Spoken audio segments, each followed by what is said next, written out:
ಎಲ್ಲರಿಗೂ ನಮಸ್ಕಾರ ಸ್ನೇಹಿತರೆ. ನಾನಿವತ್ತು ನಿಮಗೆ ಈ ಸ್ವತ್ತು PDO ಲಾಗಿನಲ್ಲಿ ಫೈನಲ್ ಹಂತದ ಈ ಸ್ವತ್ತನ್ನು ಅಪ್ರೂವ್ ಮಾಡುವಂತಹ ಸಂದರ್ಭದಲ್ಲಿ ನಿಮಗೆ ಈ ರೀತಿ ಒಂದು ಎರರ್ ಮೆಸೇಜ್ ಶೋ ಆಗುತ್ತೆ.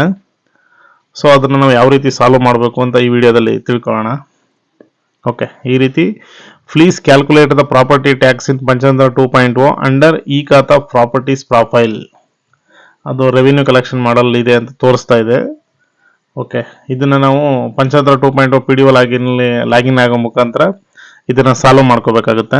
ಸೊ ಅದನ್ನು ಯಾವ ರೀತಿ ಮಾಡೋದು ಅಂತ ನಾನು ನಿಮಗೆ ಈ ವಿಡಿಯೋದಲ್ಲಿ ತಿಳಿಸ್ಕೊಡ್ತೀನಿ.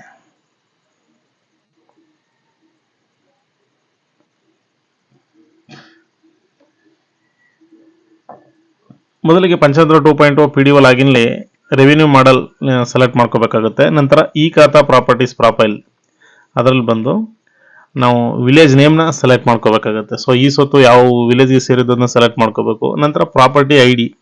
ಸೊ ಯಾವ ಪ್ರಾಪರ್ಟಿ ID ನಿಮ್ಗೆ ಈ ಸ್ವತ್ತಲ್ಲಿ ಯಾರು ತೋರಿಸ್ತಾ ಇತ್ತು ID ಆಟೋಮೆಟಿಕ್ಕಾಗಿ ಅದನ್ನೇ ಶೋ ಆಗ್ತಾ ಇರುತ್ತೆ. ಅದನ್ನು ಸೆಲೆಕ್ಟ್ ಮಾಡಿಕೊಂಡು ಸರ್ಚ್ ಬಟನ್ ಮೇಲೆ ಕ್ಲಿಕ್ ಮಾಡ್ಕೋಬೇಕಾಗುತ್ತೆ. ಓಕೆ, ನಂತರ ಆ ಪ್ರಾಪರ್ಟಿ ನಿಮಗೆ ಬಾಟಮಲ್ಲಿ ಶೋ ಆಗುತ್ತೆ. ನೀವು ಇಲ್ಲಿ ವ್ಯೂ ಮಾಡಿ ನೋಡ್ಬೋದು ಅದನ್ನು. ನಂತರ ಟ್ಯಾಕ್ಸ್ ಜನರೇಟೆಡ್ ಅಂದ್ಬಿಟ್ಟು ಒಂದು ಆಪ್ಷನ್ ಇದೆ. ಸೊ ಅದನ್ನು ನೀವು ಇಲ್ಲಿ ಟ್ಯಾಕ್ಸ್ನ ಆಟೋಮೆಟಿಕ್ಕಾಗಿ ಅದು ಜನರೇಟ್ ಮಾಡಬೇಕಾಗುತ್ತೆ. ನೀವು ಇಲ್ಲಿ ಅದು ಆಟೋಮೆಟಿಕ್ ಏನು ತಗೊಂಡಿರಲ್ಲ. ನೀವು ಇಲ್ಲಿ ಬಂದು ಈ ಖಾತಾ ಪ್ರಾಪರ್ಟೀಸ್ ಪ್ರೊಫೈಲ್ ಜನರೇಟ್ ಮಾಡ್ಕೋಗುತ್ತೆ. ನಂತರ ಆಕ್ಷನ್ ಬಾರಲ್ಲಿ ಎಡಿಟ್ ಅಂತಿದೆ. ಸೊ ಅದ್ರ ಮೇಲೆ ಕ್ಲಿಕ್ ಮಾಡ್ಕೋಬೇಕು. ಸೊ ಕ್ಲಿಕ್ ಮಾಡಿದ ನಂತರ ನಿಮ್ಗೆ ಈ ರೀತಿ ಒಂದು ಪೇಜ್ ಓಪನ್ ಆಗುತ್ತೆ.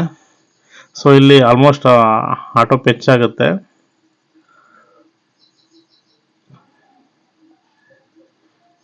ಓಕೆ, ನಂತರ ಪ್ರಾಪರ್ಟಿ ಟ್ಯಾಕ್ಸ್ ಕ್ಯಾಲ್ಕುಲೇಷನ್ ಅಂದ್ಬಿಟ್ಟು ಏನು ಆಪ್ಷನ್ ಇದೆ ಅಲ್ಲಿ ಬಂದು ನೀವು ಆ ಪ್ರಾಪರ್ಟಿಗೆ ಏನು ನೀವು ಟ್ಯಾಕ್ಸ್ನ ಫಿಕ್ಸ್ ಮಾಡ್ತೀರಾ ಅದನ್ನು ಎಂಟ್ರಿ ಮಾಡ್ಕೋಬೇಕಾಗುತ್ತೆ. ಸೊ ನಾನಿಲ್ಲಿ ಒಂದು ಅಂದಾಜಲ್ಲಿ ತೋರಿಸ್ತೀನಿ, ಯಾಕೆಂದರೆ ಇದು ಬೇರೆ ಪಂಚಾಯತ್ ಇದು. ಸೊ ಅಲ್ಲಿದು ಸಬ್ ರಿಜಿಸ್ಟರ್ ವ್ಯಾಲ್ಯೂ ನಮಗೆ ಗೊತ್ತಿರೋದಿಲ್ಲ. ಅದಕ್ಕೋಸ್ಕರ ಒಂದು ಅಂದಾಜಲ್ಲಿ ಇದನ್ನು ನಾನು ಎಡಿಟ್ ಮಾಡ್ತಾ ಇದ್ದೀನಿ. ಸೊ ನಿಮಗೆ ನಿಮ್ಮ ಪ್ರಾಪರ್ಟಿಗೆ ಯಾವುದು ಸಬ್ ರಿಜಿಸ್ಟರ್ ವ್ಯಾಲ್ಯೂ ಬರುತ್ತೆ ಅದನ್ನು ನೀವು ಕರೆಕ್ಟಾಗಿ ಎಡಿಟ್ ಮಾಡ್ಕೋಬೇಕಾಗುತ್ತೆ.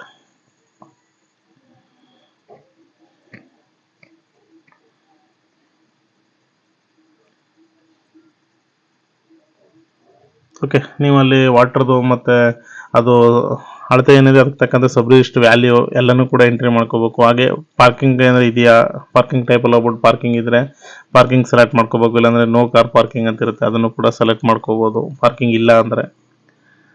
ಸೊ ಅದೇನಾದರೂ ಸೈಟ್ ಆದರೆ ಅದಕ್ಕೂ ಕೂಡ ಏನು ವ್ಯಾಲ್ಯೂ ಇರುತ್ತೆ ಆ ಸಬ್ ರಿಜಿಸ್ಟರ್ ವ್ಯಾಲ್ಯೂ ಅದನ್ನು ಕೂಡ ಎಂಟ್ರಿ ಮಾಡ್ಕೊಂಡು ಕ್ಯಾಲ್ಕುಲೇಟ್ ಮಾಡ್ಕೋಬೇಕಾಗುತ್ತೆ. ಹಾಗೆ ಅದು ಬಿಲ್ಡಿಂಗ್ ಆದರೆ ಬಿಲ್ಡಿಂಗ್ಗೆ ಏನು ಜಾಗಕ್ಕೆ ಏನು ಸಬ್ ರಿಜಿಸ್ಟರ್ ವ್ಯಾಲ್ಯೂ ಇದೆ ಅದನ್ನು ಆ್ಯಡ್ ಮಾಡಿಕೊಂಡು ನೀವು ನಂತರ ಫೈನಲ್ ಆಗಿ ವಾಟರ್ ಚಾರ್ಜಸ್ ಎಲ್ಲ ಹಾಕಿ ನೀವು ಕ್ಯಾಲ್ಕುಲೇಟ್ ಮಾಡ್ಕೋಬೇಕಾಗುತ್ತೆ.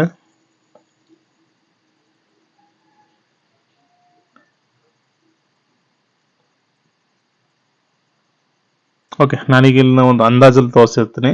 ಸೊ ನಿಮ್ಮ ವಿಲೇಜಿಗೆ ಸಂಬಂಧಪಟ್ಟಂಗೆ ಏನಾದರೂ ಇಶ್ಯೂ ಬಂದರೆ ನೀವು ಅಲ್ಲಿ ಗೈಡ್ಲೈನ್ಸ್ ಗೈಡ್ಲೈನ್ಸ್ ಏನಿರುತ್ತೆ ಅದು ಸಬ್ ರಿಜಿಸ್ಟರ್ ವ್ಯಾಲ್ಯೂದು ಅದನ್ನು ಎಂಟ್ರಿ ಮಾಡ್ಕೊಂಡು ನೀವು ಪ್ರಾಪರ್ಟಿನ ಅಪ್ರೂವ್ ಮಾಡ್ಕೋಬೋದಾಗಿರುತ್ತೆ.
ಓಕೆ, ನಂತರ ಅದನ್ನು ಅಪ್ಡೇಟ್ ಮಾಡಿದ ನಂತರ ಈ ಸ್ವತ್ತು PDO ಲಾಗಿನ್ಗೆ ರಿಟರ್ನ್ ಆಗಿ ಏನಿದೆ ಪ್ರಾಪರ್ಟಿನ ಓಪನ್ ಮಾಡಿಕೊಂಡು ಬಯೋಮೆಟ್ರಿಕ್ ಅಥೆಂಟಿಕೇಶನ್ ಮೇಲೆ ಕ್ಲಿಕ್ ಮಾಡ್ಕೊಳ್ಳಿ. ಓಕೆ, ಕ್ಲಿಕ್ ಮಾಡಿದ ನಂತರ ಅಪ್ರೂವ್ ಮತ್ತು ರಿಸಲ್ಟ್ ಕೇಳುತ್ತೆ. ಸೊ ನೀವು ಅಪ್ರೂವ್ ಮೇಲೆ ಕ್ಲಿಕ್ ಮಾಡ್ಕೊಳ್ಳಿ. ಓಕೆ, DSC ಓಪನ್ ಆಗುತ್ತೆ. ನಂತರ ಯೂಸರ್ ಪಿನ್ನ ಎಂಟ್ರಿ ಮಾಡಿ ಲಾಗಿನ್ ಬಟನ್ ಮೇಲೆ ಕ್ಲಿಕ್ ಮಾಡಿ.